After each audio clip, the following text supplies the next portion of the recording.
Ooh, look at Torch. Oh, wait a minute. I'm not playing Pokemon Snap right now, am I? No, it's time for Super Cast Brothers, the place where we talk about Smash Brothers, because what the hell else do we have to do with our lives? Nothing. Nothing. I'm Zantok, otherwise known as Lister, and this freak is Jonno, otherwise known as Jonno. And he's doing one of his bits that he always does, so you know, I don't know when he'll take his hands off of his face. Personally, I wish he would cover more of the frontal region so I didn't have to see it. Although, to be fair, most of you probably think the same thing about me, and to that I say, me too. Me too. Hey, I know where I rate in the world, and it ain't that great. So, alrighty then. Well, as I said, we're back with more cast, more bros, more super. No, not more super. Let's be honest, more mediocre. We're the mediocre cast bros, and we're not even we're the mediocre cast people. That's the new We're gonna name of rebrand. the yeah, we are the mediocre cast people, and that's our new life here in the world because we suck majorly. You know what else sucks majorly? The fact that we haven't gotten a second F-Zero character in Smash. What's that all about? What the hell? Great. Now, granted, sure. They're not fighters. They're not. You know, you're right. But neither was Zelda. Neither is Duck Hunt Dog. You know, not a fighter. The Wii Fit Trainer, not a fighter. Piranha Plant, not really a fighter either. We can have a second F-Zero character.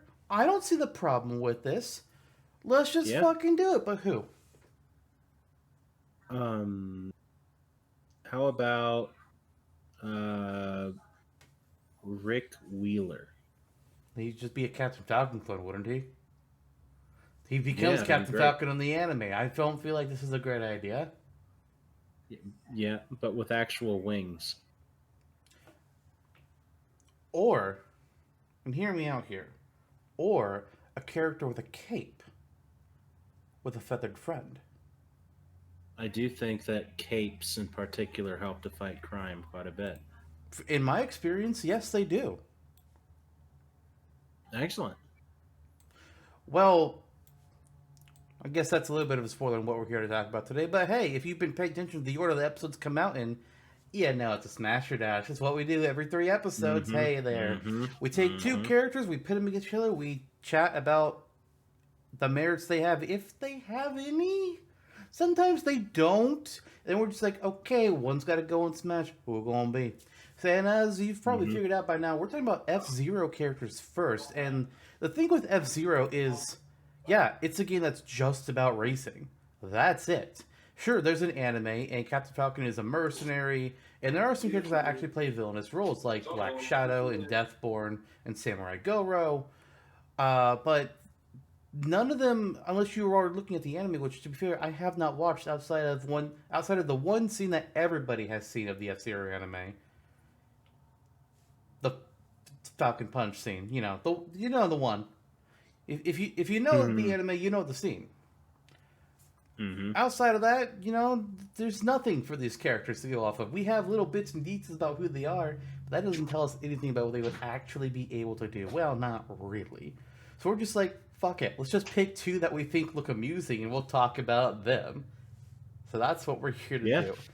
You might Yeah. be wondering, it's like, well, hold on, wait a minute, guys. You said who to pick. Why not just say Black Shadow? That's what the whole internet says, right? Or Samurai Goro. You mentioned him.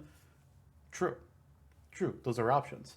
But Black Shadow is already on the Smashtopia wiki, so we ain't talking about him. We could, but we ain't. Because, again, everybody agrees pretty much everybody agrees that he's the most likely choice. So if everybody agrees on this, he's a terrible choice for a Smash Dash. If we did Yeah. an Animal Crossing one, we're not going to talk about Tom Nook because everybody agrees it's Tom Nook. To be fair, we all thought that before Isabelle as well. And then what happened? True. But again, some characters just don't make good topics because of that. At least not when you're discussing just characters from this franchise. We could pit Tom Nook against somebody else, but we ain't pitting him against another Animal Crossing character. That's just Tom weird. Nook versus Scrooge McDuck. Sub Zero. Oh yeah, Scrooge McDuck. If it wasn't for Scrooge being a Disney property, I would write that idea down and we'd be penciling it in somewhere. But Yeah. unfortunately, Yeah. we've only done the fourth party shit once, and it was kind of just like them against each other. So I don't think we really want to pit video game against fourth party because then it's just like we don't want that. So easy bet. Maybe in year 20 or something. Yeah, maybe in year 21. Yeah. We got year 20 lined out with other shit. We don't want to do that in year 20. Come on.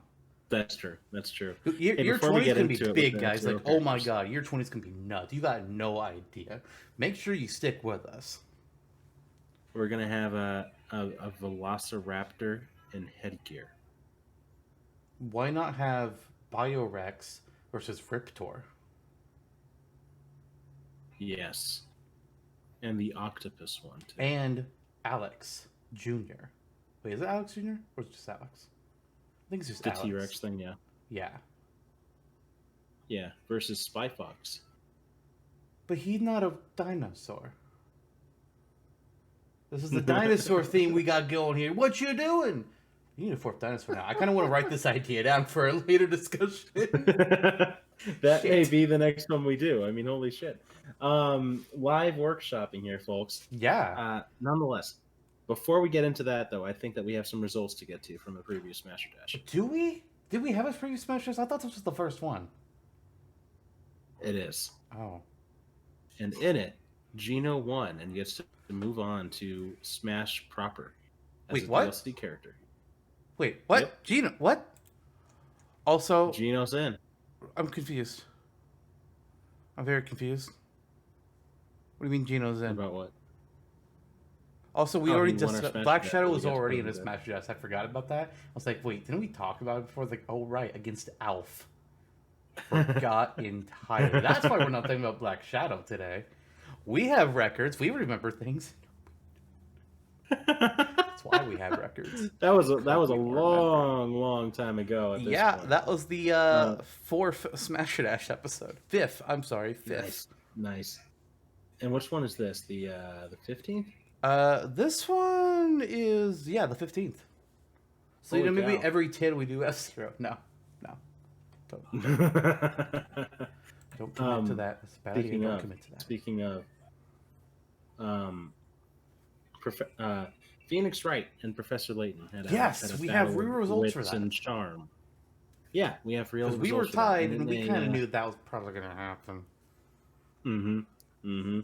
I didn't know it was going to happen for as long as it was. For the majority of the Smasher Dash, like between recording this one and the previous one, we had gone to friends and fans alike to kind of ascertain their feelings on the Smasher Dash episode and where their allegiances lied. And for a while, we were just flat out tied, and that was fairly impressive. I mean, isn't that a good thing though in a way? Yeah, it shows both characters have merit, and it shows that. And it shows that we picked a good matchup. Exactly. But we do have a victor by 1 point. And the victor is Phoenix. In a 5-4 split. Okay, cool. Really that means we'll get to see Phoenix Wright appearing in the Tournament of Champions because that's coming back, which will hopefully be slightly less of a mess than it was the first time around. Because, cool, good idea, but we learned the lesson from it. You like gridlock, boys? We did not like gridlock. So, now we have that figured out. Congratulations, Phoenix. You have made your way to the next set of the Smash Dash finals? Objection. Level? What? Wait, what? Don't you fucking do this to me. I just edited the show that he's going to be in the next one. Don't do this to me. So the results were 5-4. But, yeah, Phoenix won. Okay. I was gonna be real pissed off if you pulled that kind of stupid shit. Like, if you're gonna do that, you need to be like, "It's Phoenix." No, I'm kidding. It's like, aw, you don't wait like 5 minutes in between and be like, "Oh, but actually."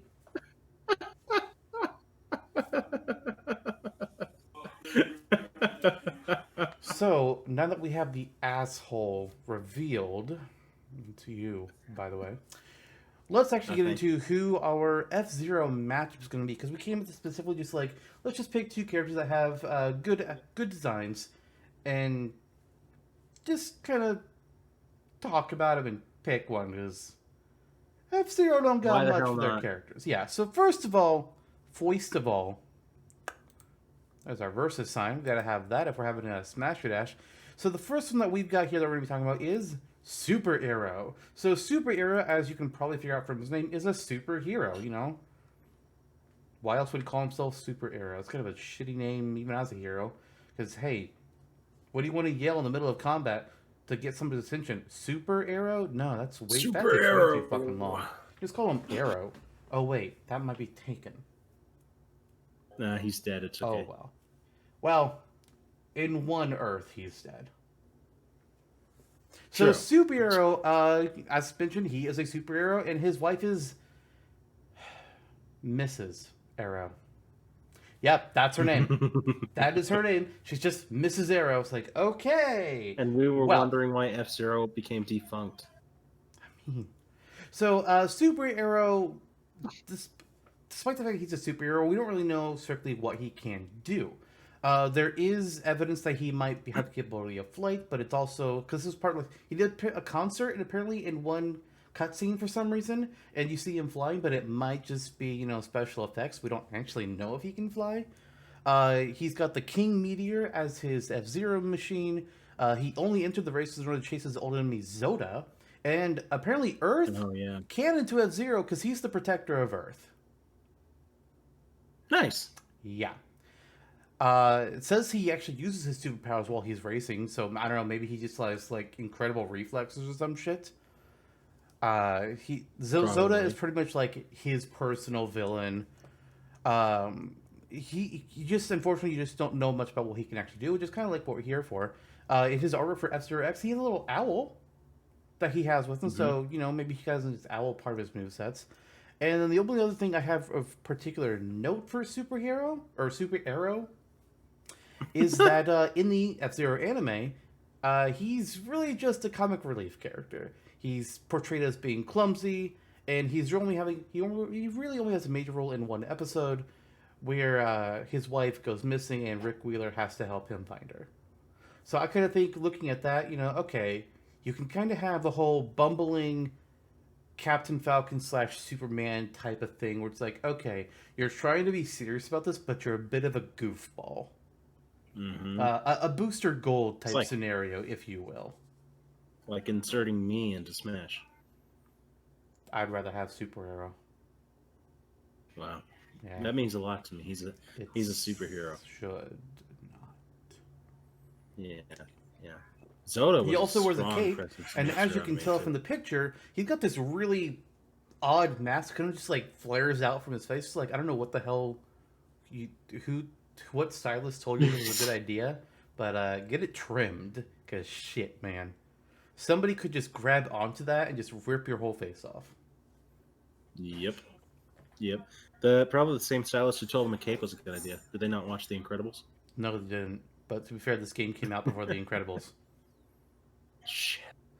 He's from F-Zero X, released in '98, dude. Why? Because that's when the game was ready. We are the old folks now. We already were. Yeah. Sometimes it settles in a little more. Maybe we're gonna get a new F-Zero though.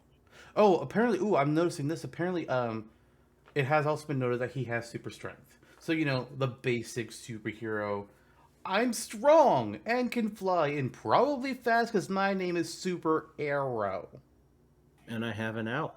And I'm dumb. Yes. Well, goofball. I wouldn't call him dumb. I just call him a joke. But like me, see? Super Arrow has an opponent. And it's not Samurai Goro or Mighty Gazelle or even Pico or Octoman. Mr. EAD. It's the Skull. Oh. We have a guy that's a superhero and a guy that looks like a villain, but he's actually not. Believe it or not, the Skull is a protagonist.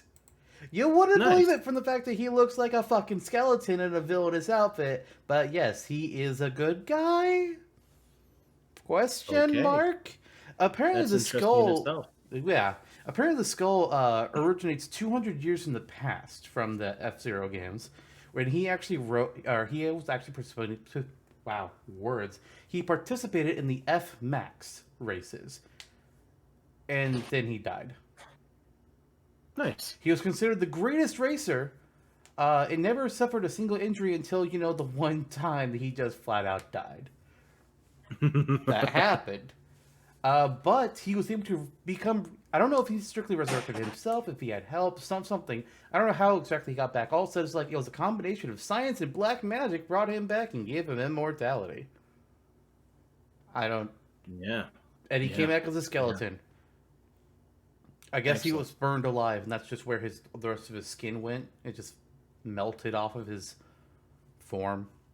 Sure. But he's apparently good, and he can use his black magic to do Okay. things. Because I noticed, I mentioned that he was a protagonist. However, in the F-Zero anime, he is treated as a minor antagonist who works under Zoda, who, again, is Super Arrow's arch nemesis.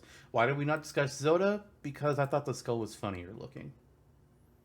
Zoda just kind of looks dumb. I'm sorry. He kind of looks dumb. Like, I don't hate him, but kind of Yeah, looks it's quite a dumb. hit on him. He's a little weird. A little weird. Mm-hmm. So, those are our opponents here today. We've got the Skull, we got Super Arrow. We're going to discuss things off. Jonno, what do you think about our two opponents here today? I am wondering what kind of black magic the skull could possibly employ. I mean, the first thing that comes to mind is just standard dark magic spells, almost similar to, say, Sorcerer Ganondorf or something along those lines. Since black magic brought him back to life, will he have a ability in the game that can mirror that? Perhaps, like if he's knocked out, you never lose a stock. Well, I think that's a little nonsense. I mean, he could have Kidding. maybe his down special is some kind of defensive technique where he can block an attack or something. I'm not really sure what the form of it would come, but I do think you could display his black magic as kind of taking some cues from Morgan from Darkstalkers. He can like fire out skulls surrounded by like dark fire or some shit. Yeah, That'd be a cool thing to do. Like, he's called the Skull. Let's use that skull motif. I agree. Like, agree. I think that's a pretty easy standard special for him. His up, I could see it being a teleport. Like, I know I said before, I hate teleports. I hate tellers. They're used too often. But at a certain point, when you get like 100 characters, eh? Mm-hmm. And I feel like it could kind of work for him. It's like he uses magic. Makes change sense it to a me. little. Yeah, change it up a little. Maybe have like a burst of dark magic that can affect opponents on the Well, way yeah, in. yeah. There definitely be like Yeah, a bare minimum aesthetic of like a dark flame that bursts out when he disappears and then reappears. yeah. Damaging, yeah, I'm down for that because even she can damage with her teleport. I don't think Zelda can. Not remember for sure, She can. and I don't think at the Palutena time, does, if I'm remembering right. But I think it makes sense for him No, to be able to do so. Mm-hmm. And then down special being some kind of defensive thing. Yeah, What it would be, I don't know. yeah. There's a teleport and a counter, two of the most offensive moves in Smash Brothers right now. I mean, it doesn't have to be a counter. It can be something else, or at least not like a standard Yeah. counter. It could be more of a projectile one. Yeah, projectile, or maybe something that just restores its health or something. I'm not sure. Yeah, actually, I like yeah. that. So what the counter doesn't damage, it'll just be like, okay, you hit me for this, I recover this amount. I think that works. I'm not sure how it would look or how exactly he's doing this, but I think that makes sense. Yeah, yeah. Maybe he pulls some kind of Doctor Strange pose or something, has like a magic circle Yeah, appear in front of him. Yeah, I kind of like that. it's just a flip of the wrist. As far, yeah, precisely. I could see the skull being someone who flips other people off. Probably not in Smash though. That would be a taunt. He just flips him There off. you go. Well, I guess we're choosing the skull for Smash then. Well, um, let's keep going here because we might yep, not. Oh, yep, hang yep, on a yep. little. We're talking Super about it first. That Arrow. don't mean anything yet. Super Arrow then. Super Arrow. Um, yeah, yeah. For me, um, immediately the more interesting choice. Okay. And there's one word to describe why that is. Owl. Owl. Yeah, yeah. How's he using the owl? I can think of it kind of similarly to how familiars are treated in Castlevania, perchance, or even something more, which is like saying Aria of Sorrow. You can, or Symphony of the Night. You can summon a familiar, which is usually just like an enemy that's been you've collected their spirit, and they follow you around and perform their basic attack to help defend you, basically, towards other enemies. That's one way. It could be maybe pseudo automatic in that sense, where the owl's fending off occasional attacks, or probably better for Smash on the overall, so that you're not altering the play environment all that much. Because I feel like maybe the owl would be kind of intrusive in that sense. Mm-hmm. You can just involve it like Nakaruru does in Samurai Samurai Showdown. Showdown. Yep, and Fatal Fury and King of Fighters and the like, where it's more of an involved part of his moveset, because otherwise he has super speed, super strength. All of that can be communicated into Smash, but it's pretty pedestrian, pretty Fair. boring, baseline stuff. So how do you make him interesting? It's you involve the owl. And because F-Zero is such loose canon lore, and there's not a whole lot to go off of, It's true. that's a good opportunity. It's like how Sakurai made the moveset for Captain Falcon, which has become well, I mean they adapted that from Synonymous with Dragon the King character. and whatever, but it's synonymous with the character. I mean, Captain Falcon is ubiquitous for his moveset in Smash before he has as the main face of F-Zero at this point. Yeah. Yeah, so just do the same, like bring that same ingenuity. Say, Fox fighting outside of the Yarwing for the first time, Captain Falcon fighting outside of the Blue Falcon for the first time. Ness learned all of his moves from his friend Paula. Bring that sort of bizarre and sometimes off-shot ingenuity into Smash, and you can do the same with Super Arrow by mixing up some brawling type moves with the owl, intermixing for kind of a combo heavy, hard hitting character. Okay. Interesting. I've also got some ideas for Super Arrow and how it could, possibly work out. The owl thing, Mm-hmm.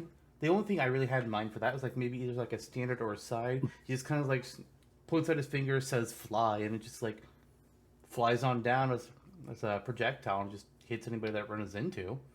And if Yeah, it runs to an item, maybe you can pick it up. I don't know. I don't know what that would do functionality wise. Who knows? There's some workshopping that can be done there, or maybe yeah. that's two different moves. Who the hell knows? I have a Mm-hmm. fun idea for his up special though. So Nice. he's called Super Arrow. He can fly, and I think it's safe to say that he's probably fast, even if it's not super speed. With a name like that, and with Yeah. his mask the way it is, it really implies that he's somebody that is going to be able to go fast. So let's get I can't remember what the move is called for Pikachu, but let's do something kind of like what Pikachu's up special is. He can omnidirectionally quickly fly in one direction, and then you can flip the control stick, and he'll go in another direction for a second time. He's just flying straight like an arrow, and it goes fast. And I also want to in terms of like how he acts, how he portrays himself. I think borrow a little bit from the anime. Make him a big old goofball. Make him like a Yeah. cheesy superhero that a kid would watch on a Saturday morning cartoon. Mm-hmm. Like he What like is exactly what he was. he's Yes, not you're a right. Batman. He's just a big old cheese ball. I think that'd be really fun to Mm-hmm. have him act Mm-hmm. like that for his taunts and victory poses and whatnot. Standard special or standard side, it's kind of like maybe the owl can be in there. I kind of think it would be kind of interesting just based on the name. What if he could materialize arrows? And I Yeah. don't mean bow and arrow. I mean, like giant arrows that just like pointer arrows on your, like you have on your keyboard. Like giant arrows, you can just send them flying. No. It's kind of stupid. It's kind of stupid, but it's also kind of funny. In character, as it Yeah, were. I don't know strictly what he would do with them. Maybe he can block with one. I guess that's kind of boring, but maybe he can ride one like he's surfing for his side special, and the standard is sending out the owl flying. And maybe while you're going Yeah. through, you can press the standard special again, and he'll kind of like spin around on it to damage Hmm. somebody. Um, I think something has a move similar to that. Oh, I'm thinking of Bowser Jr. It's kind of similar to Bowser Jr.'s side special, but he's off the ground Right. with it. He's not like on the ground, like he's floating a little bit above on his arrow. So as he's surfing through the air, I think that's a pretty fun idea, Yeah. and Well, when nobody you else have is a going to character think about who's that. yeah, with a goofy disposition like that, you're able to take liberties like that without it seeming out of character. Yeah, absolutely. Hmm. And again, I mean, it's not like Falcon Punch was anything canonical Yeah, until absolutely. yeah, until Smash. Then suddenly, like, hey, let's put this as the penultimate scene in our TV show. Sure. So And, yeah, and I'm pretty sure yeah, that yeah. Smash and Captain Falcon's involvement in it predates the F Zero anime. Pretty sure. Mm-hmm. Because otherwise, Mm-hmm. I don't. It does. Yeah, because the whole Falcon Punch thing. Also, for Mm-hmm. Mm-hmm. back to the skull for a tiny bit, he needs to have either a taunt or a victory pose where he removes his skull from his head, and then he just laughs. He holds his skull in his head or in his hand, and then it laughs. Come on, that's a required Yep. necessity. I don't give a fuck. That's black magic alchemy for you. Yes. Yeah, and I mean not to undervalue the skull either, because we spent some good time talking on Super Arrow, but there's a lot that you can do with the potential kind of creep factor in the skull's moveset as Oh well. yeah. And I like what you said about skull motifs and whatever. Just involving that aesthetic somehow would automatically make it a more scintillating affair. Oh yeah. As a, I don't really yeah. know what they could do with like final smashes for either of them. Something that's not the same as Captain Falcon's. Like I think Captain Falcon's Blue Falcon is fine, but we don't need to copy that for other F Zero characters. They can come up with something different.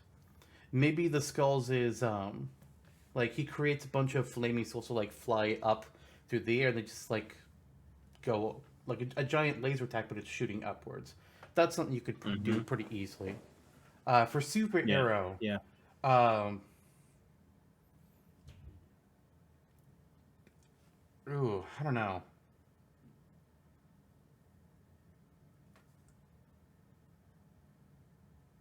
Maybe okay. I kind of like this. I kind of like this. I have an idea for Super Arrow. So this is a cinematic. First of all, he's like shoots one of his arrows forward, and it's gonna hit somebody, and knocks them into the cinematic. And it shows them rising up with feet, trying to get up from the ground to fight back, and he's walking towards them, ready to attack them, but he slips and falls. And then you pan over to his wife, Mrs. Arrow, who's just kind of looking at him embarrassed. He's like, "It's okay, I got this." And then she goes and punches the crap out of the person with a combo of attacks instead of Super Arrow himself. That's funny. Our big old cheese ball tried to have this big moment so he could impress his wife, and then she had to pick up his slack. Yep. Yep. I like this. I like this a lot. Good old Mrs. Arrow. Yes. Terrible Her. name, but great execution. Well, you want to know what the skull's real name is? Is it, Arvin Gordon. What? Arvin Gordon. But he's also been called Sterling Levon. I'm not sure which one is like his real name. Maybe one is like his old name before he died. Then he got a new name. That's the skull. I don't know. I don't know what the deal is there. But yeah, Well, I mean, Arbin Gordon? yeah. Yeah. Well, if I died and came back to life with that name, I'd kill myself again. Wow. That's wow. Oh, wait a minute. Oh shit, in the anime the owl is a robot. Oh yeah, yeah. What? I remember this happening And apparently they vaguely now. also apparently she is also pretty helpless in the anime, and the owl calls her a horrible wife. Oh I don't know. god. I don't know. Again, this is more about the games than the anime, but the hell. I don't think I like the idea more of her being like the serious to his goofball. I think that's more Hmm. fun. Yeah, yeah, yeah. Absolutely. And because you're only being inspired by the anime as opposed from just straight pulling from it, you can Yeah, do it. you can do It's whatever F you want. Zero. It's an open template. Yeah, exactly. Do whatever the hell you want. There's no one stopping you I think within so. reason. Well, sure, he's not going to be punting Pikachu as an attack. No, no. Well, it's just gonna kind of be doing that in general. But maybe. But maybe. And he's Maybe gonna he come can punt riding in the on owl who apparently Galarian his name's Darmanitan. Zooks. Just Hmm. like kicks the owl. That's his standard special. He punts the owl into space. I don't hate it. It's not what we're doing, but I don't hate. Well, actually, I don't have to say it's not what we're doing. This is a Smasher That's not a Smashtopia. Who gives a fuck? I can say whatever outlandish thing I want, and it don't matter. Uh huh. Uh huh. Uh huh. What if the skull summoned Skeletor to the stage? I mean, I just said you can say whatever outlandish thing you want, but I'm starting to regret that now. What if is the skull's body like intact, or is it like all a skeleton? Uh, it's not intact. It looks like he has Oh, like nice. possibly some cybernetic reinforcement. I'm not entirely sure, just based off of the pictures of him, or if maybe he's like wearing metal on him. I'm not strictly sure, but at the very least, his head is a skull. Nice. With all that technology, they could have just have managed to make him a replacement face. I mean, but maybe he wanted it. Maybe so. To own the tragedy or something. Oh, hang on, I figured out the thing with the New names. identity. Apparently, he's called Arbin. Like Arbin Gordon is listed as his name in the Japanese version of F Zero X, but apparently, I'm trying to figure this out.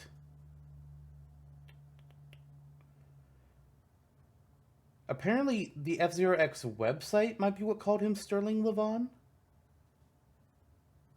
but the website Interesting. is also known to uh, contradict canon a lot, so it's not something to Mm-hmm. really go off of. And Got it. apparently, his Got it. internal data name in F Zero GX calls him Gordon. Why Yeah. I don't know. Yeah. I don't Maybe know he's what's. I maybe don't he's know which one supposed to is be worse. Flash Gordon. Maybe so. I'd believe it. Maybe so. Yep. Yeah, Arbin Gordon is one thing, it's offbeat, and then Sterling Levon, it's a better name, but it also sounds way more Sterling is a typical. much better name. Like Sterling Yeah. Levon is like okay, you probably are a little high up on yourself. That's a much stronger name than Arbin Gordon. Yeah, especially That sounds like the name Arbin. of the guy who, no, that sounds like the name of a person who is a little too obsessed with Arby's. Yeah. Yeah. He has the meats, huh? But he doesn't because he's the skull and he has no body meat. Yeah, this is Yeah. true facts. I don't like that Hmm. it's true facts, but this is true facts. So they should hire him as a spokesperson because it's ironic. No, Like the time that Arby's made a carrot out of roast beef. or the time that Denoid came back, Also true. Yes. because he's now in the Crash Bandicoot mobile game. They brought back the Noid. I'm not kidding. He has returned from hell. Why? I don't know. But they did it. Well, the skull's motif being what it is, maybe he can bring the Noid into Smash through the portals of hell. Maybe if we get Crash Bandicoot as a DLC character, we can have the Noid as a spirit battle.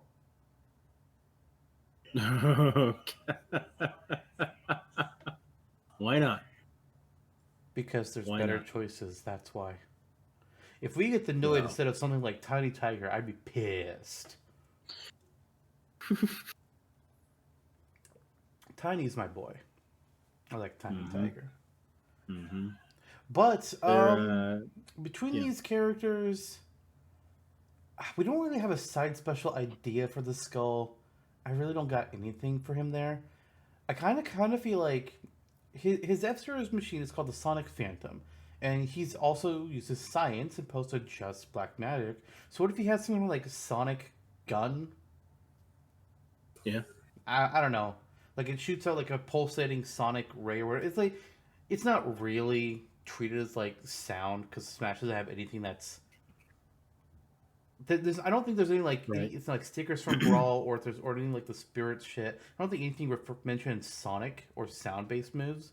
But you could still call it that. You just say that's what it is, but it's really most more like a laser-ish projectile. It'll probably be slow. It gets larger as it shoots out, as that kind of thing Yeah, does. yeah, yeah, yeah. That's an idea. That could work. That could work. Sure, Or why not? kind of thinking back to Morrigan too with her move there, where she Hmm. summons a orb of black magic that kind of slowly moves forward. You could do something similar with a skull shaped True. orb. Yeah, Well, wait, are you talking about Morgan's skull move, or is this a different move?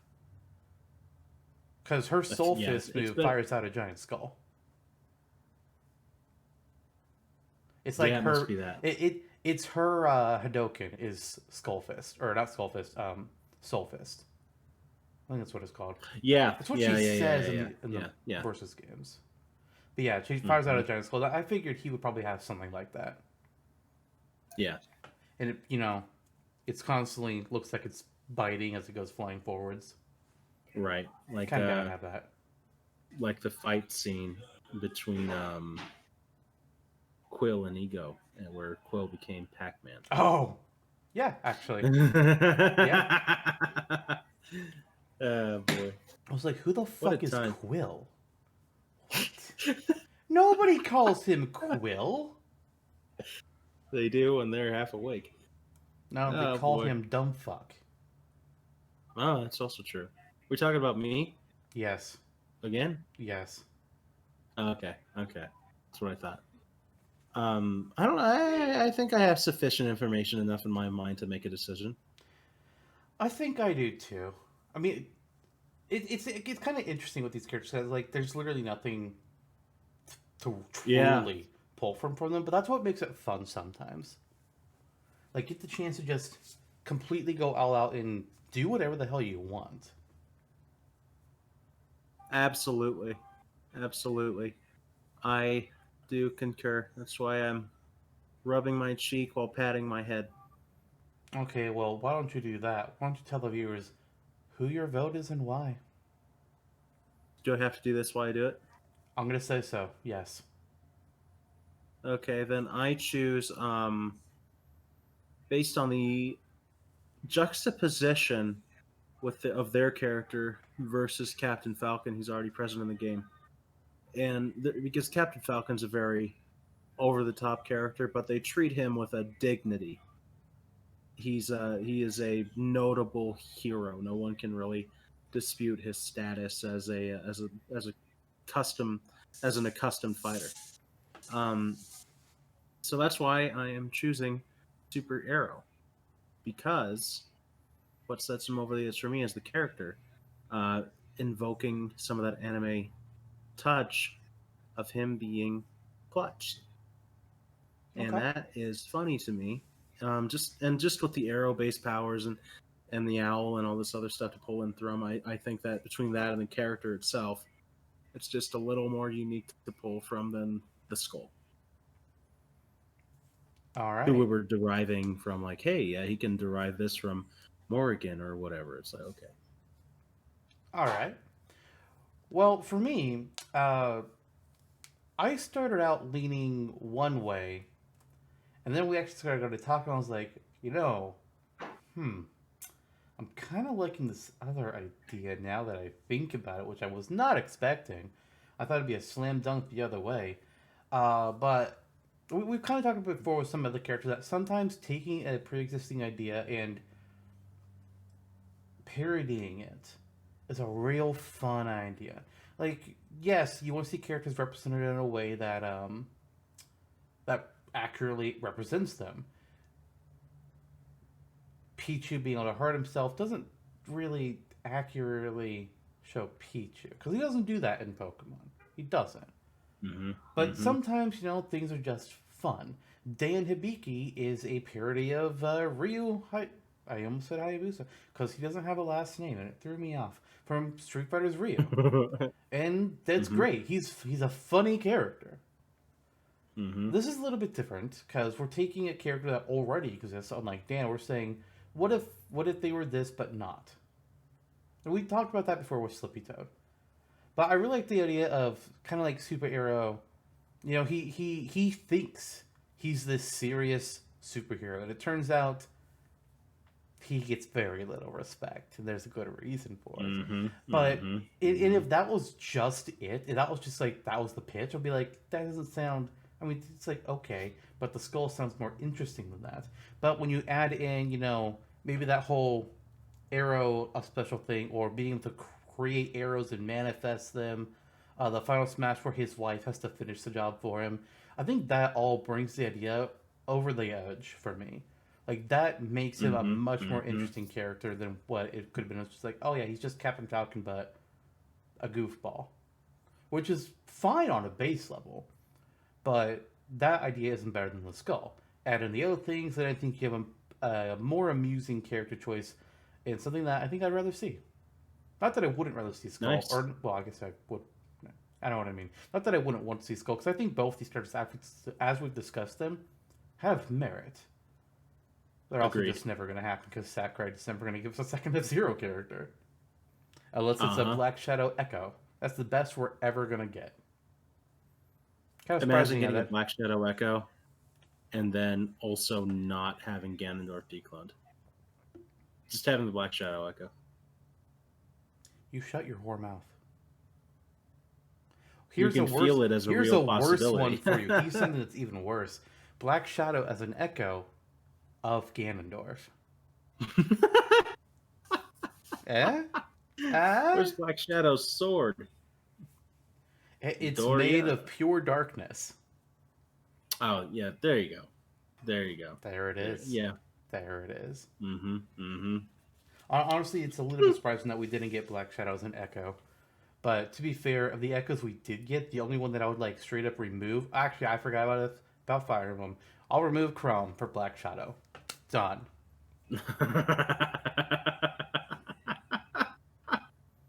There you go. We don't need 4 Marvs. I'm not knocking Chrome as a character, but god fucking damn. Jesus. The only reason I'm knocking him is because it's so obvious that he was a last minute choice that he is still in Robin's moveset. Yeah. And that annoys me to no end to this Yeah. very day. It's true. It's true. But Yeah. we got that settled now.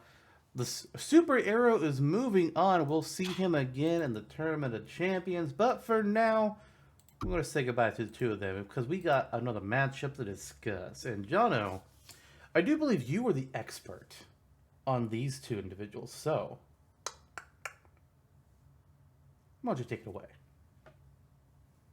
Oh, ho, ho, ho, ho, ho. For I have been awaiting this moment for a very long time. Been over 2,000 years. Or whatever the year is on that number. I don't remember. I never remember. 84. What? It's 84 years. it's 84. It's been 84 years. I'm pretty sure that it's been longer than 84 years. I'm pretty sure it was some variant of 1,000. Because I'm talking about Power Rangers, bitch. Oh. Oh, you are being alpha. Okay. No. Oh. Fucking Rita. The time. Oh. When she escapes It's like it's been Oh yeah, 10,000 years or yeah, whatever yeah, the yeah, fuck. yeah, yeah, yeah, yeah, yeah, yeah, yeah, yeah, yeah. Okay, it has been 10,000 years. It's actually only been 8 years since the last story came out, and 7 since Pandora's Tower did in the West. Believe it or not, it Wait, feels like it's been so much longer than that. the last story, Pandora. What are you talking about? Yeah, yeah. So we're talking about the last Yoshi story title to come out, which is Yoshi's Topsy Turvy on the Game Boy Advance in Oh, what a great 2007. game that was that nobody played. Yeah, yeah, yeah. My favorite part was Hongo the Book Spirit, Isn't that everybody's favorite part? Lord of the Books. Yeah. Yeah, he's like this. You know, that used to be my position until Hongo took it away from me. Lord of the Books. Yeah, yeah, Yeah. yeah, yeah. To be fair, Difficult he gave me times. good money for it, so I was like, okay. Okay, yeah. I mean, he's like purple and floats. He's like a big mustache. Maybe in a few years he'll be Hongo again. Yeah, yeah. That was a good time. But no, we're talking about project. Take us back to a time when Nintendo miraculously listened to fan demand for 3 very niche What? RPG titles on the They Wii. would never. Yeah, back in an era. Yeah, they did during the Wii era at the very least somehow. At capping off the Wii's legacy. I mean, you had Skyward Sword, but then thank God there were 3 other titles after that. So, releasing between 2011 and 2012 were Xenoblade Chronicles, which has since become fairly large and looming in RPGdom today, and Oh, yeah. is very well respected. Spawned two With what? sequels, pseudo Yeah, sequels, don't know what the correct terminology there, and a yeah, yeah, yeah. remake of the original game. Two, actually. Two remakes. Yeah. So we're now we're just Where's our making on Xenoblade that Chronicles Xenoblade 2 Cross. remake? What the hell, man? Yep. Yeah, exactly. It's only It's been, coming what, out 3 years? on the Game and Watch. Yeah, it's so weird that it's in 3 years. Yeah. Um, holy shit! It's hard to think the Wii's been around. The Switch has been around for that long. It is. Um, yeah, but the Wii, yeah. So the Wii capped off with 3 RPGs. Uh, due to intense fan demand, they organized, they caucused for it as Project Rainfall, and I don't really remember where that term came from, but it sounds cool. Yep. Or was it Operation Rainfall?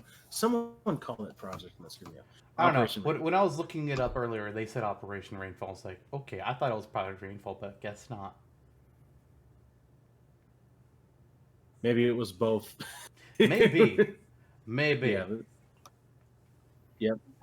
But But they made it anyways. rain all right, and we got these 3 RPGs. Yeah. Nintendo published Xenoblade Chronicles in house, and they were correct in assuming it would be the most popular title. And then Xseed Games, who were promoting a lot of kind of niche titles back in the day on the Wii, like this one, Little King Story, titles along those lines. They published the last story, and I think they published Pandora's Tower as well. So, good old times. The last story.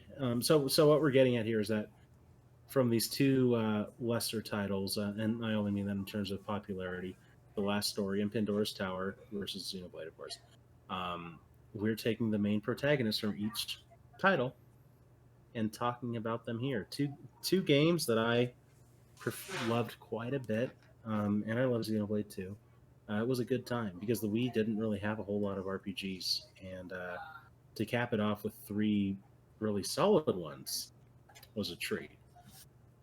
So, for starters, we have Zael, Zael, a member of a man named Dagran's mercenary squad who lives on Lazarus Island.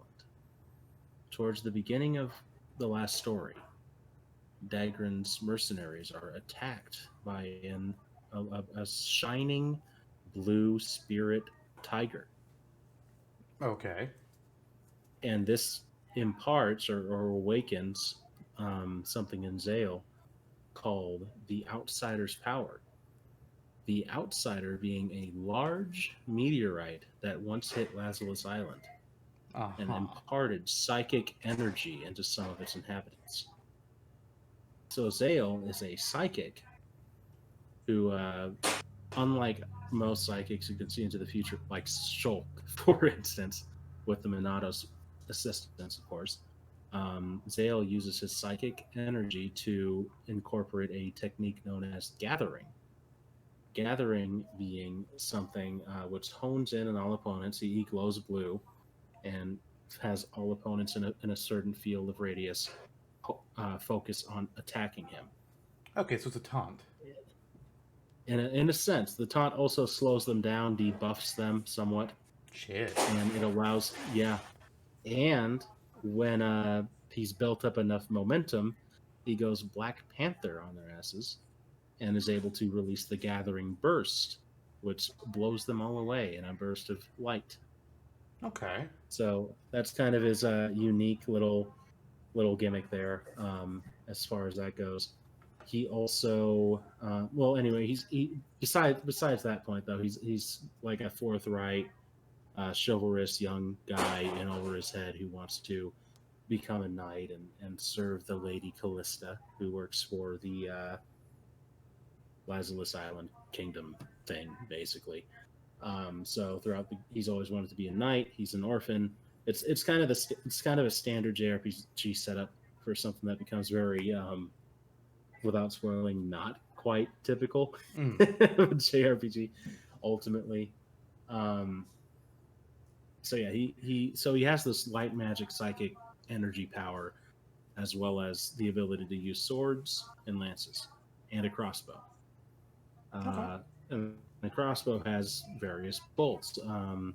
Most prominently being the burst bolts that they're explosive arrows, basically, um, or explosive bolts rather, since it's a crossbow. And then there's but he's up against Hold on, Aeron. before you get to who he's up against. Yeah, Of the weapons you listed, is there one that's like his quote unquote main weapon? Like, is there one that's kind of like his Buster sword, his Master sword, his Aria bar? I would say so. I just forgot. Yeah, I would say so. Let me look up the name really quick because I forgot it. It is, I would say, and it's not really his go-to weapon specifically, but it's probably the most notable weapon in the game Mm-hmm. because he doesn't have an iconic weapon of his own. In the art, he's kind of just carrying a standard sword. Gotcha. But in this case, he can carry the trade, which is a very um, considerably large sword, not comically so, like a Buster sword. Which towards endgame he gets it from one of the major antagonists after defeating them, and the Trave has a special ability linked between him and Callista, which allows him to occasionally heal himself through major hits. Like if he KOs somebody or lands a critical, he can get a considerable amount of HP back. Okay, interesting.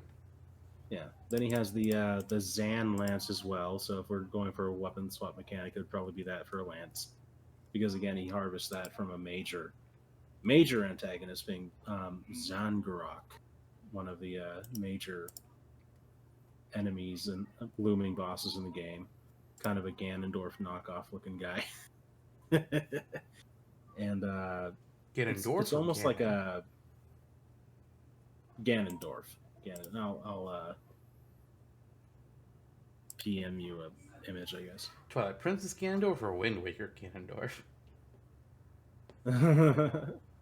Kind of both, but more so Twilight Princess. Okay. Hyrule Warriors again. Oh. Okay. Um, yeah, I see what you mean yeah. now. So he has this massive, yeah. So that lance in that image that I sent you, that black looming thing, is a lance, Okay. and yeah, and that doesn't, and as far as Zael's techniques with it goes, it allows him to use Quake, which, like in most JRPGs, it stuns opponents and makes them easier to hit. Otherwise, it just gives him more piercing damage. He can throw it like a javelin. Bada bing, bada boom.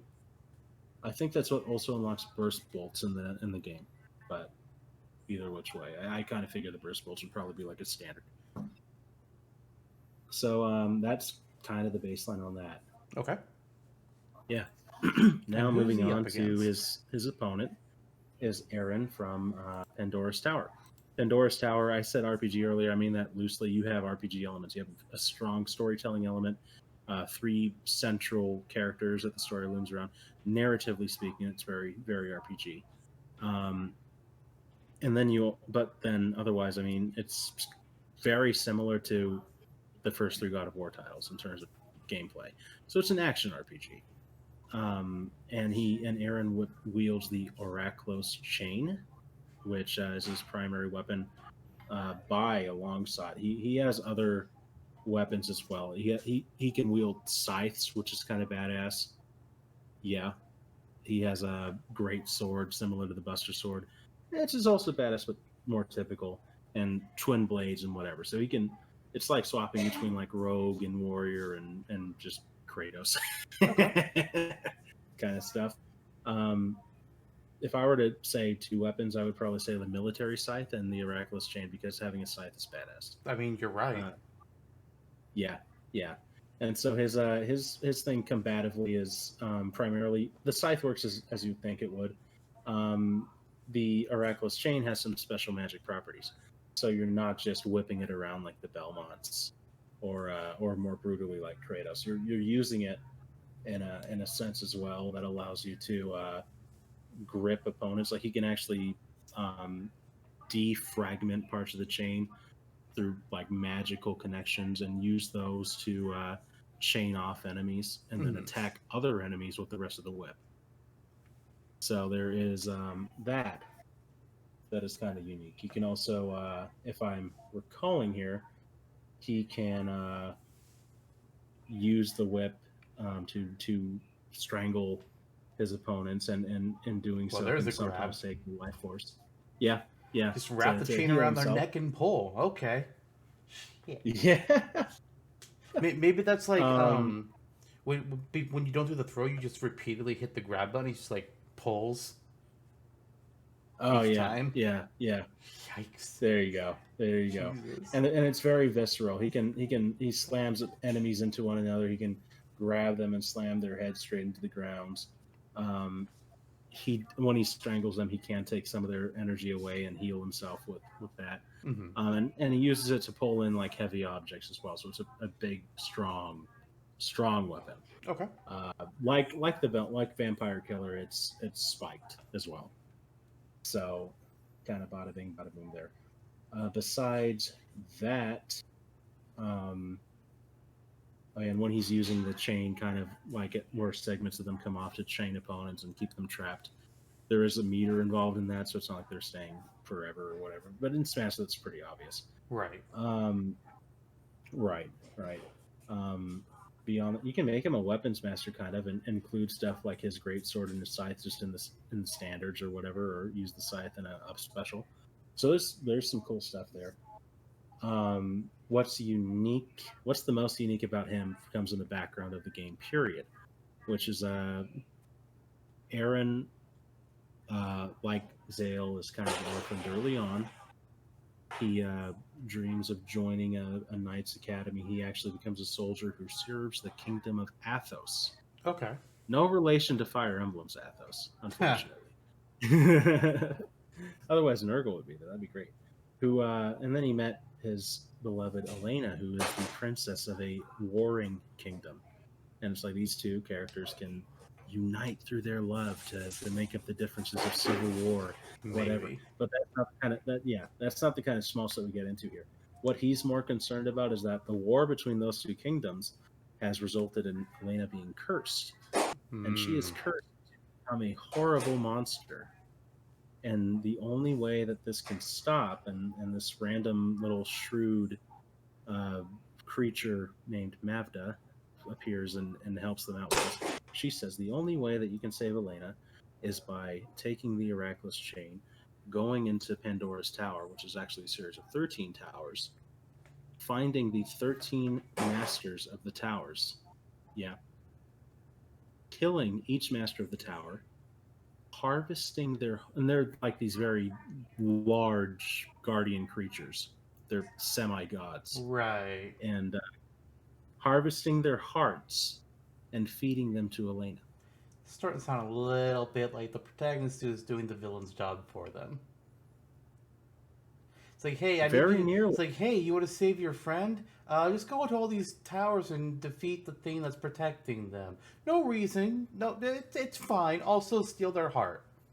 It'll be okay. Sure, sure, sure. I don't trust this guy already. It's like, nah. You already lied to me saying, oh yeah, you just got to go to Pandora's tower. It's like, oh, just one tower? Well, it's 13 towers. Just, well, why do you say one tower? What the fuck? Yeah, and they're all peaceful too. I mean, it's similar to Shadow of Colossus in that sense, where you know that you are killing these Guardians. glorious, like these godlike creatures that have existed for eons and eons and eons, untouched, for this kind of nefarious goal, just to save who you love. And I mean, spoilers, it works. Other shit happens though. Yeah, And yeah. you're actually I feeding bet. her raw monster hearts the entire time. So there's also that. I mean, it's kind of gross. Yeah. If So this we ever happens are. to me, just let me die. Just let me die. Yeah, but I then don't you'll want to become a eat no giant monster monster and heart. destroy the earth. And then kill me. Yeah. It's like, fuck it. Before or after you do the story part? Well, after I destroy the earth. Let me have some fun. Okay.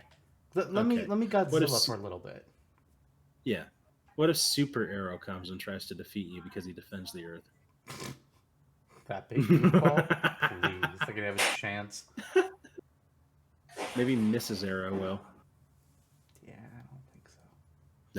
No. The robot owl? No, definitely not the robot owl.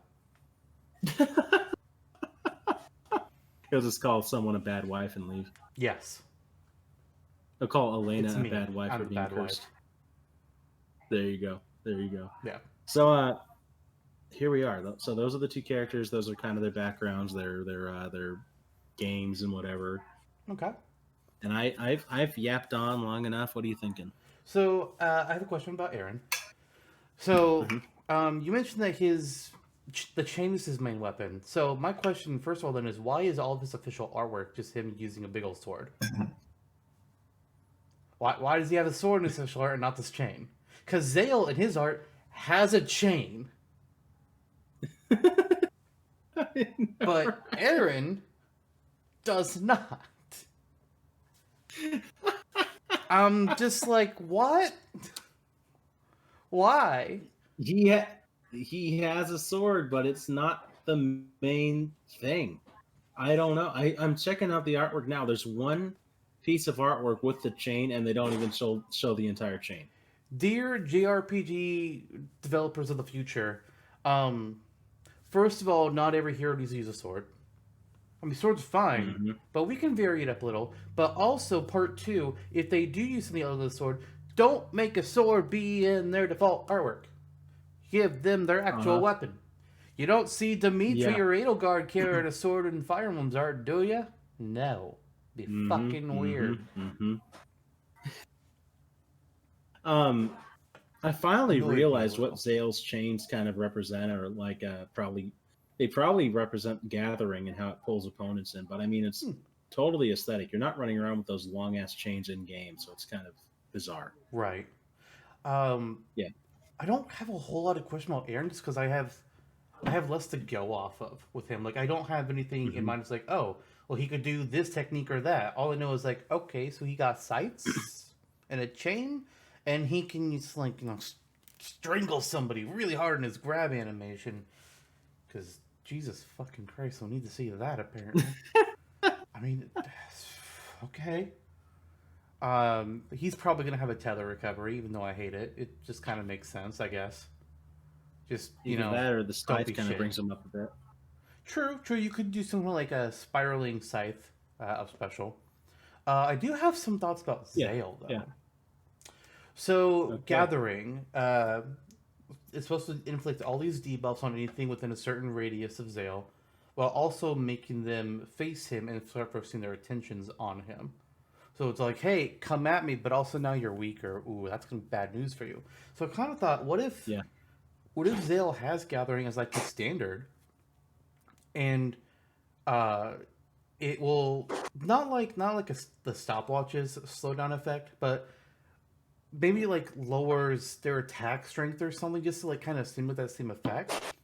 If anybody that's too close to Zale, but at the same time, if they were facing away from him, they immediately flip towards him, which could screw up what that character was planning to do right then.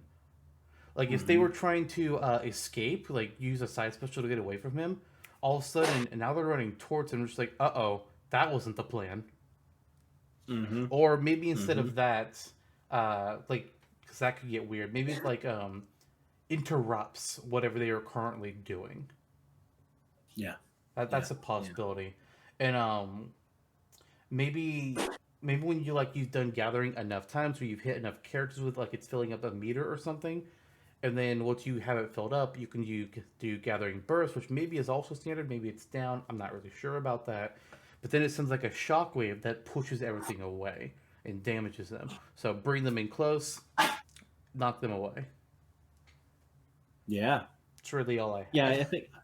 I think when you have Oh, a I have character one like thing. Zale, who's in game, this isn't the same with every character, but when you have a character who has something so associated with their very identity, like Zale and Gathering, I think that you have to find a Yeah, way to incorporate it into the moveset, or otherwise it's bust. agreed. So yeah. So in this case, yeah, I think I'm pretty happy with what you came up with here with just interrupting a move, pulling opponents in, and having the payoff of the burst ultimately Right. coming too. Um, and before I forget, I did have one final note on Aaron, Okay. uh, which is his final smash. Oh, I was gonna. Zale, I had something for that as yeah, well, or for both of them actually. nice, nice. You see, Zale's since we're still on Zale, Zale's could be potentially the outsider meteor bursting down on people, Mm-hmm. or I'm trying to think of something more unique outside of a CGI as well, but we'll come back to that. I have something for him that's a Aaron, CGI, yeah, but it does have something unique about it. okay, So you mentioned that special sword he has that hmm he can use to heal himself when he attacks and defeats enemies. So what if we have a cinematic where this is the only time he pulls out that sword? Otherwise, he uses like his basic sword for this, or what some other weapon he has. I don't fucking know. He does like the opening slash cinematic begins. Just like the kind of basic. He runs around, does a whole bunch of slashes. But here's the interesting thing: most final smashes, with rare exception, are about doing either big damage or big knockback. But what about if for this one, if for him, he's not focusing on big damage or big knockback. He does some, like he's still hurting them. He's going to knock them away when it's over. But what if it's more about with each slash, he heals a yeah, relatively small amount, but enough to be worthy of it being part of a final smash that's also hurting other people. Like Peach and Daisy, they don't do really any damage, and they do like 2% damage. But they can eat those giant flowers and peaches that recover health if they get to them hmm first. Maybe he can just heal as he's doing each slash. I don't know what the numbers would need to be on this to make this balance, but that'd be a really unique idea. it would, and I'm sure, and it's not anything that the Smash community has come up with either. Well, I'm So sure somebody it's in the community has. yeah, just not publicly on forums or Reddit or something. Well, that Um, we've seen. yeah, someone within the community being you as well. Well, I mean, Yeah, my point is more that, like, just about anything has been thought up by somebody at some point.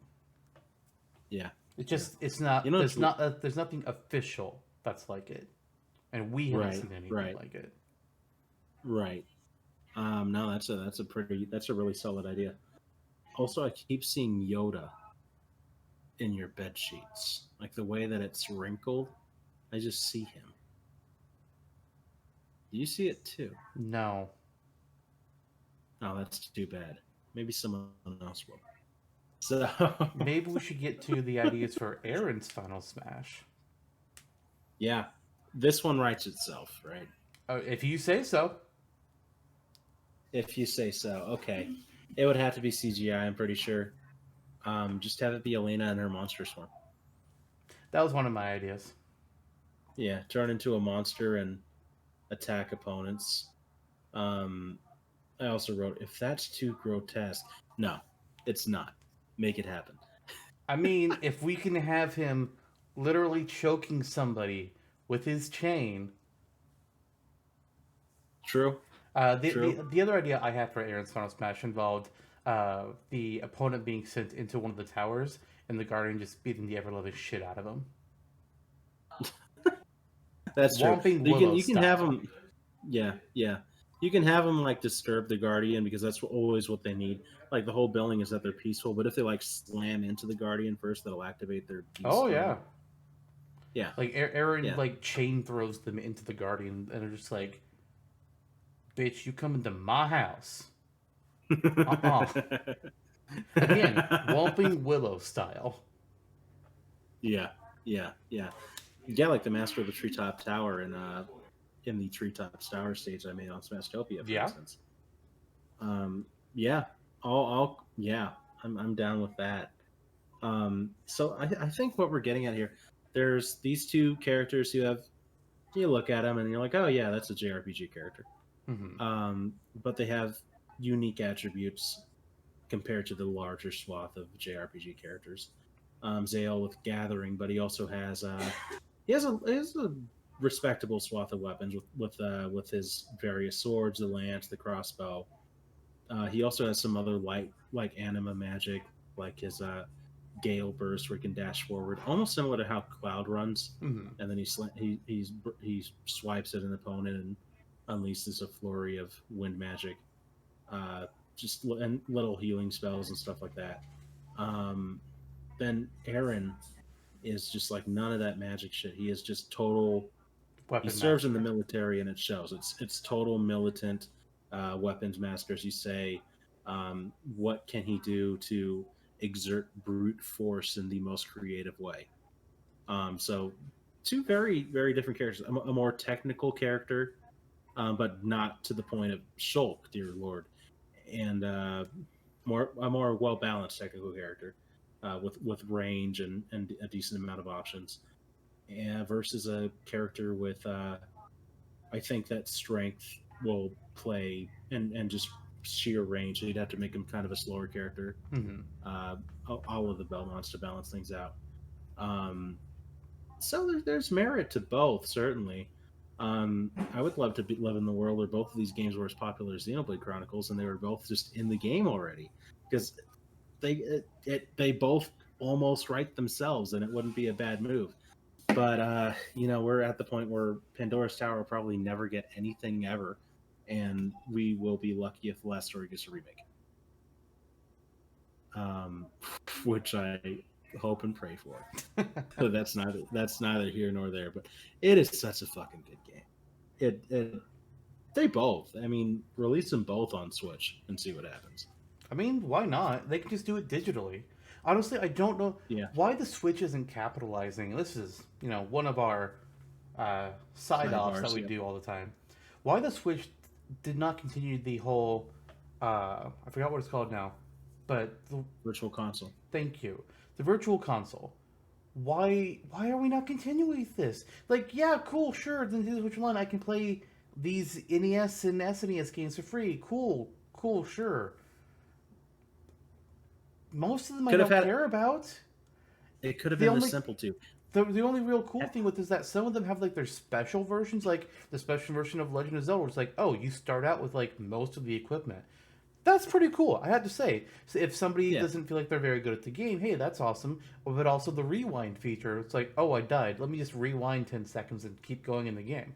That's pretty neat. But why did we just completely abandon Virtual Console? Why can't I download Wii or Wii U games? If the Switch was backwards compatible, I would understand it. But it's not. It's mm-hmm, cartridges. We're back to mm-hmm. cartridges. Not that I don't give a fuck about the whole cartridge thing. But let us Yeah, let yeah, us yeah, download Wii yeah, and Wii yeah. U games.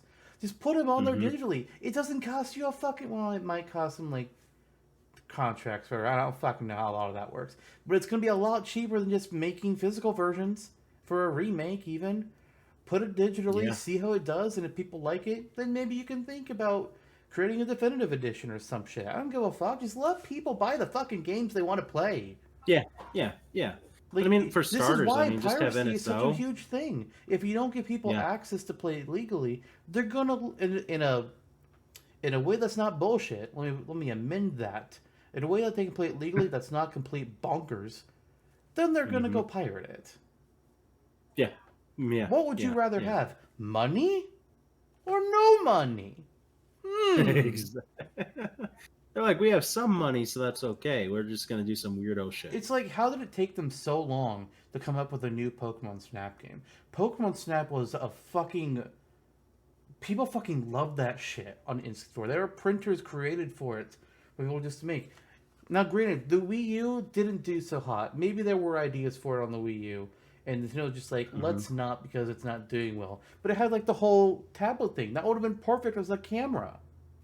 Mm-hmm. What the Mm-hmm. fuck? I'm glad we finally have a version on Switch. I've been playing it recently, and it's pretty fun. It's not my usual game, but I'm enjoying it so far. It's like, what the fuck Mm-hmm. took them so long? I don't know. And that, and up until 10 years ago, Nintendo didn't even really support indie developers. Period. It's there's been a lot of back. There's for every step forward, there's always some step back. Yeah, online services. Yeah, yeah. Sheesh. With NSO too, I think it's as simple as for a start, just have these games available in the way that they are now, but have a to buy option, Yeah, because it puts a pit in my stomach knowing that I'm paying what $20 a year, whatever. yeah. It's a pittance, but knowing that when the Switch's life cycle is over, I won't have access to these games anymore. They're going to shut the Well, server down, and yeah. there you go. Yeah, yeah. It's like, yeah, cool. I get, yeah. That's another point. It's like, sure, we get those games for free if you have the Nintendo Switch Online subscription. What if I want to play the original Legend of Zelda without that online subscription? Or what if I don't have internet where I live for whatever reason? Let me buy the fucking game. Yeah, yeah. Like Nintendo, And I put love you, but and sometimes you put just make the dumbest decisions. The micro, mm-hmm, really? What the mm-hmm. fuck was that? They're like, hey, Sony does it too. Like, yeah, fair point. I mean, don't get me started on Sony. Sony makes some dumbass. All three companies make some big dumbass decisions sometime around. Remember the Uh-huh. PSP Go? Let's make a Yeah. PSP that can only play digital games. Nobody bought it. Mm-mm. Nope. Nobody. Nope. They just I looked at it and remember go they were like, going those away "That's free trash." with Scions. Yep. Yep. Yep. And then You know what else I the can do? Kinect, Yeah. the Xbox One was like, it comes with Kinect and it's always on. Nope, no thanks. That's Pass a on that. security breach waiting to happen. Now, to be fair, they're Also listening. true. Let's be honest. I mean, They're listening. yeah, But I was the told. less of those devices, Yeah. the better. I'm never fucking getting an Alexa or a Siri or wherever the fuck they are. I don't want that shit in my house. Yeah. Yeah. Yeah. Yeah. Precisely. Yeah, I was talking about how I wear Puma sneakers this morning, and then suddenly 40 Puma ads show up on Facebook. I'm like, what the fuck? I'm not I didn't surprised. write it down anywhere. Didn't go on the shoe website. Mm-hmm. I just said it over breakfast. I was like, okay, there we go. It's So like, yeah, okay, they that's are enough listening. technology. Throw it away. Uh-huh. Uh-huh. Uh-huh. If only. If only. But the flip phone argument is another old man yells at cloud argument for another day. I just want a real Yeah. keyboard. There Don't you go. make me do the old flip phone keyboard. Let's tap 4 What about the times ones? to use one letter. Mm-hmm. Nightmare. What about the ones that were like the BlackBerry or the horizontal, the Razor? I never had a Razor, and I only Yeah. used a BlackBerry Yeah. because my real phone was out of Not usable at the time. Incommunicado. Sure. Yeah. Roaming. Point is, though, Nintendo, Advanced roaming. you'll get money.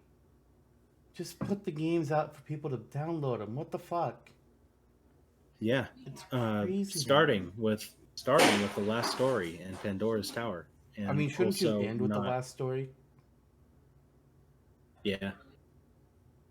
And also not releasing Super Mario 3D's All Stars as a limited release. Yeah. Also, why was Super Mario 35 limited? If they were going to replace it with something else and have like a rotation thing, that would have made sense to me. But they didn't.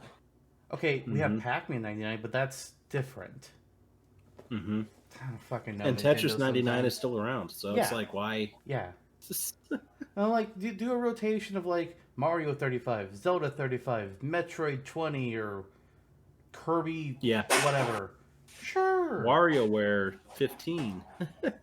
Oh God, I don't even want to imagine what WarioWare's battle royale would be like. A total nightmare. Where's WarioWare on Switch? Holy moly! Nowhere, because it's not happening. That's sad, and Yelp thinks so too. WarioWare Gold, wasn't that? Did that one even do well? I know DIY was dumb. It was like, far too you guys ambitious. want a WarioWare game? Do it yourself. Okay. Fuck. Very super rudimentary games in that one. Mm-hmm. Like way too. Why did the DSi exist? Why? I don't know. Why did I buy it? An even better question. Because the light was clearly superior. That being said, what do you think about Zael and Aeron? What do I think about Zael and Aeron? I do have a question on Aeron. So Zael, we kind of know, like, okay, you know, he's got his basic sword. He's got like a super sword. He's got like, I think you said a lance as well, and for some reason a chain motif. Who the fuck knows why? But he's also got magic and, you know, the whole gathering gimmick. But does Aeron have anything else besides just a bunch of different weapons, or does he have like special techniques at all? The techniques are about as he does have techniques, like with the scythe he can chain attacks and like we were talking about earlier with like the swiping upwards. That's something that he does in the game, spinning around with it. But honestly, it's all fairly rudimentary. What you're getting with him is less in the moves with the weapons and more so the weapons themselves. Gotcha. The most intuitive by far being the reckless chain. So that being the primary weapon. Then I don't know if you would want to swap them out for like as like an extra skill, or if you just want to include the sword and the scythe and the twin blades as like standards. Mm-hmm. But you could do either or, and it would probably turn out all right. Okay. Yeah. They're special moves, but they're more like fighting game combos. Right. So nothing like it's more of an action hack and slash kind of thing. Yeah. It's just mash the button for combos. Yeah, and pretty they look much different depending on what weapon you're using. Mm-hmm. Gotcha. Okay. Fair enough. Yeah. I don't really think I have anything else on any of these two characters. Granted, neither one of them are ones that I know too well. You're really the expert on both of these, so I can really only go off of what you've told me. Yeah. I don't know. I don't know shit either way. And what I've gathered most from this conversation is like, I need to get my Wii out of the shed and record gameplay footage. Sure. These games would be so you see the facelift Xenoblade Chronicles got on the Switch.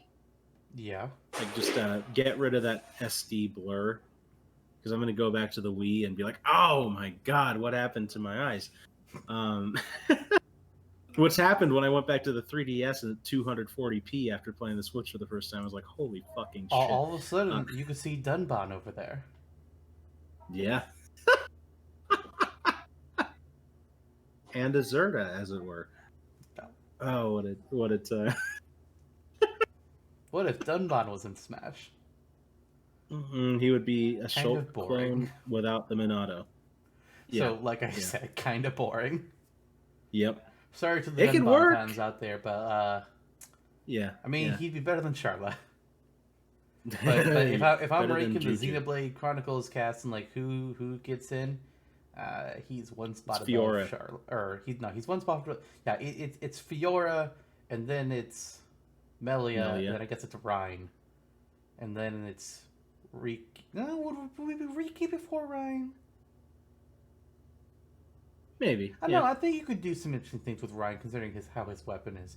So Ryan, then Riki, and then Dunban, and then Charla. Yep. It's You not think that Charla. Ryan would have a lot of time manipulation in his moveset? I think he would be a defensive tank.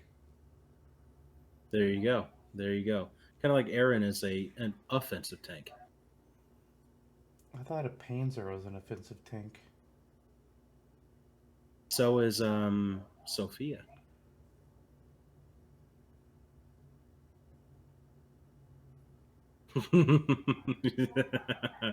Anyway, I can see in Sheila! yep, yep. I could see in your eyes where you thought you were going to go with that. Did you? Where do you think I uh, was going to go with that? I think you're going to go with where you were going to go with that was which of these two characters you want to choose. Well, if I'm going to go where that is. So, it is always harder when you don't know the characters at all. Granted, again, we don't really know the F-Zero characters, but for those, we can just invent all the bullshit we want. This time, we have two characters that are established in who they Pre-established, are yeah. and what they can do and what kind of weapons they could be using. It's just, unfortunately, I have none of that real knowledge. So my vote is perhaps not as informed as it could be. But Right. looking at the two of these, what's been said about them, what they can do, there is a standout for me. On the one side, we have a guy that can use some magic. He's got a lance, he's got a sword, and make people look at him. And the other person's got like a whole bunch of different weapons. Swords, spears, a fucking chain that does all kinds of crazy things, and scythes. And I like scythes. They're pretty fucking fun. But which character do I think would be more fun inside of Smash? Or fun slash unique slash interesting?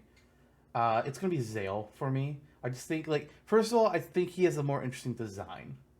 I'm sorry, Aaron, your design kind of eh. To be fair, you could kind of say both of them kind of basic in their designs, which that's fair.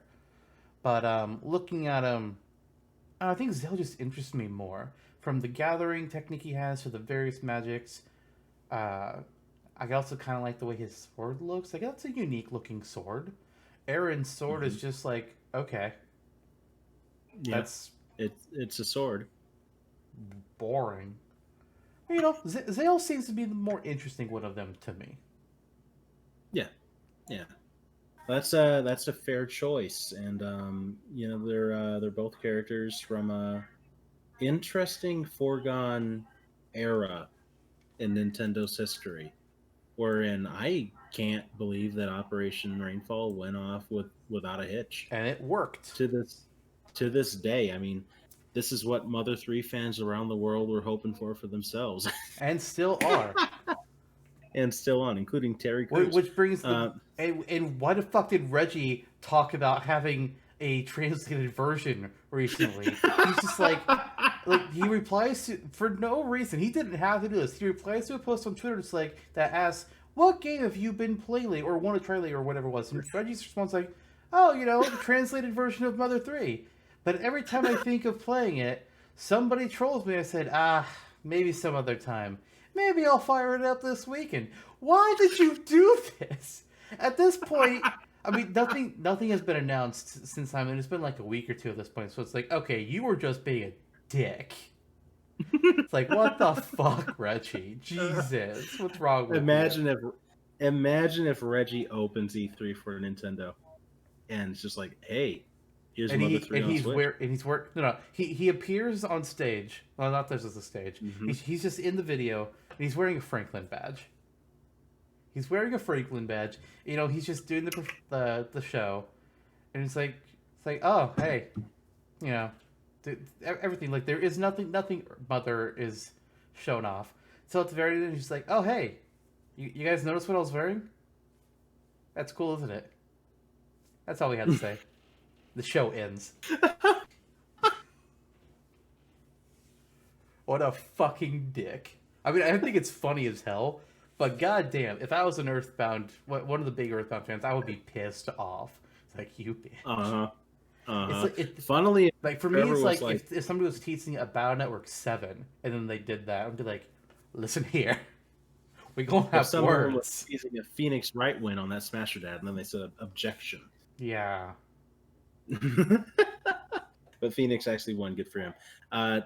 Yeah, funnily enough, Trevor TurboTaxer, who's been on the show a few times and is a huge Earthbound Mother fan, he was like, you deserve this, Reggie, for all the harassment you've put up with. It's like, well, he's going to get harassed more. Yep. Oh, yeah. That's fun. Awakening that fan base is like awakening the Waluigi fan base. Ooh. So, I think the Waluigi yeah. fan base is a little bit more fiery.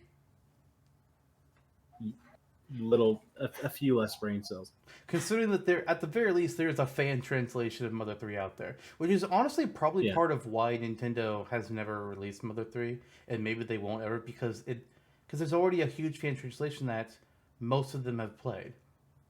Mm-hmm. I sure people are asking for it, but I also wonder, like, considering it'd be on Switch, it'd be $60. I think most people were like, I'm not paying $60 for that. I'll just play the fan translation. So honestly, you know, it's kind of fair, I think, why Nintendo hasn't done it. Unless they do like a huge Mother anniversary collection. Maybe touch some things up and remove the bullshit inventory system. And fix the menuing. Yeah, I finally fucking played Earthbound and I was not happy with some things in it. Still good, but I was not happy with some things. I get it. It's old. It's not going to get the benefit from modern changes. That's why I'm just like, hey, just do an anniversary collection of all 3 in one and fix up some of the more frustrating things about it. Yeah. Modernize it a little. You don't got to change the art style. Keep it pixel, sure. I don't give a fuck about that. Just don't make me frustrated. Earthbound frustrated. Yeah. Remake it in the claymation style of the art. Okay, now that I would be okay with. Like, that'd be fucking great. Yeah. Like if they're going to change the art style in a remake, do the claymation. Don't do Link's Awakening. Don't do that. Or Pokemon Diamond and Pearl. Pearl. Yeah. Link's Awakening looks better than the Diamond Pearl remake so far. Now, granted, all we've seen is one trailer. Sure. But yeah. God, well, it's rough. Link's Awakening. It's a thing where you can bash it, but at least they realize something. Yeah, it's like I can admit that the style works for the game, and everything looks fucking polished. It works inside. That said, I don't like the fact that they all look like Fisher-Price toys. I don't. Does it at least all look good for the art style they did? Yes, I just don't like that style. It's kind of like I don't care for most things chibi. I really don't. Think it looks dumb. But at least most things that do it, you know, they at least make the style look right. Just I don't like the style itself. Diamond and Pearl looks like a mobile game. Bro, don't look good so far. Yeah, A bit of a yikes. We'll see what happens. I expect it to look better, but we'll see what happens. I really do. Yeah. Gen 4 was my gen. Please don't make it shit. I was expecting it to look like Sword and Shield graphics at minimum. Because, you know, that's what all the other remakes have been. The same style as what the other games in that gen were. Not this. That. Oh, hey, you don't like Sword and Shield's art style? Okay, here you go. Here's that. Now, the Arceus game looks really good so far. Yeah, and Pokemon Snap looks better than Sword and Shield. Hell, by far. By far. Yeah. Anyways, who's your vote? Because Because I'm close to getting set off. Uh, we'll have to make a whole other podcast just for that. yeah, we will. Like series, not just episode Yeah, of Super let's Capitalists. just do a podcast where we complain about things we don't like. Every episode, just there's not even a set topic. We just bitch session every episode. That sounds fun. I'm not kidding. You know what I don't fun. like? People who text multiple texts in a row to make one sentence.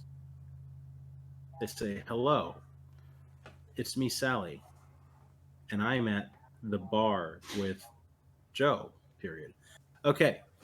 All I have a set. coworker that when they Yep. need help with something, they'll message, "Hello, Lister," and then they'll wait for me to see their message before they say what they want.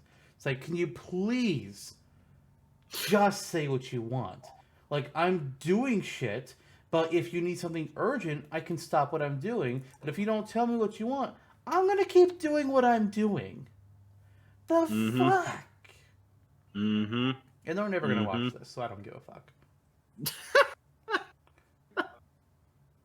Oh yeah, my vote. Yes, your vote, please. Yeah, my vote is okay. Enough exposition. My vote's Zael.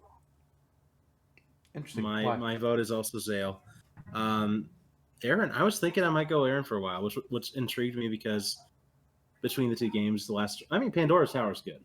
I beat the game; it was fun, but it's middle of the road compared to the last story. The last story is my favorite Rainfall title by far, including Xenoblade. And they just get everything right. The narrative points are great. Character development is great. The battle system is great. Mission structure is great. Soundtrack is great, and they somehow avoid being the same trite JRPG in the end. So I had that kind of bias towards Zael going in just because I loved the game. Probably like a top 10 games of all time for me. Really? But yeah, it's up there. I mean, it may be like number 10, but it's up there. Fair enough. Yeah. So we'll see. But then we started talking about Aeron. It's like, yeah, he has the Oraculous Chain, which sets him apart from almost everybody straight away. And he's a lot more brutal with it than the Belmonts can be. So there's that. And then the idea of having a scythe involved. Very few characters main that sort of weapon. There's a few. We can like Death from Darksiders or whatever. But not many. Or Death from Castlevania.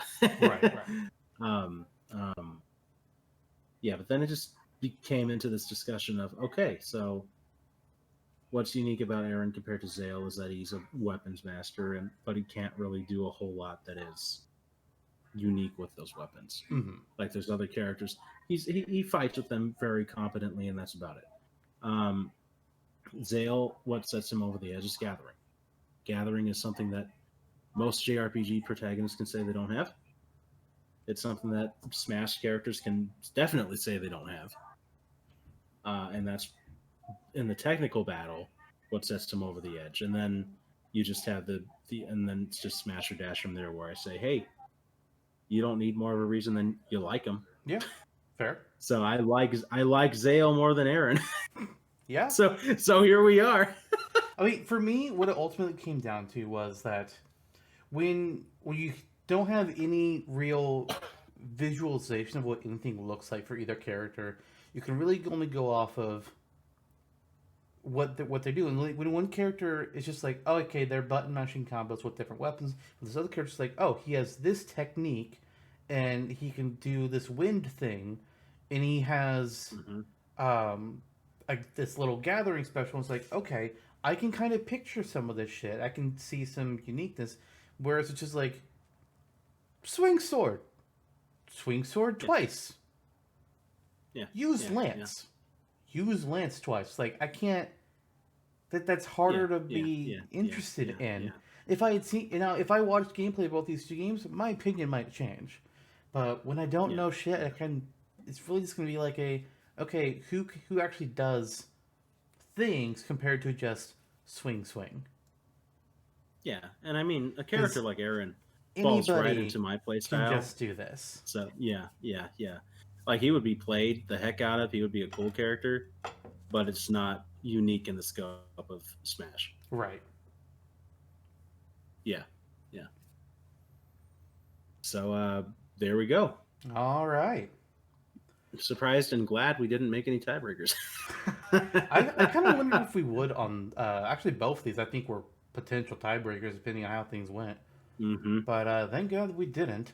However, next time on Supercast Brothers, we're going back to an on topic, and this one is going to be a bit of a difficult on topic for us because we're talking about a gaming franchise that we don't know anything about. It's Hello, League of I'm Legends. talking about a franchise I know nothing about. Yeah, It is. we're decided. You know what? Let's talk about a series and just speculate like what anything we could get in Smash from that series. And we figured, hey, you know what? League of Legends, that's huge and popular. Sure, why not? But we don't know anything about it. Might have a Slight issue. might with have that. someone show up to help us out with We might discussing have it. someone. Maybe an expert. We or, might have or two someones.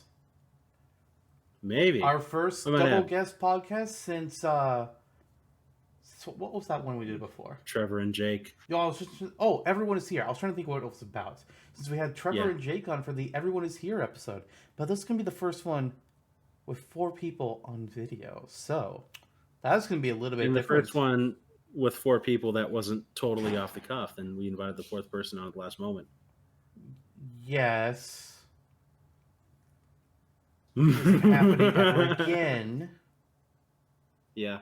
Because you throw everyone off with that kind of nonsense. But hey, we're done for the day. That's a podcast done. Next time, That's a podcast. LOL. Ah! Rafflecopter.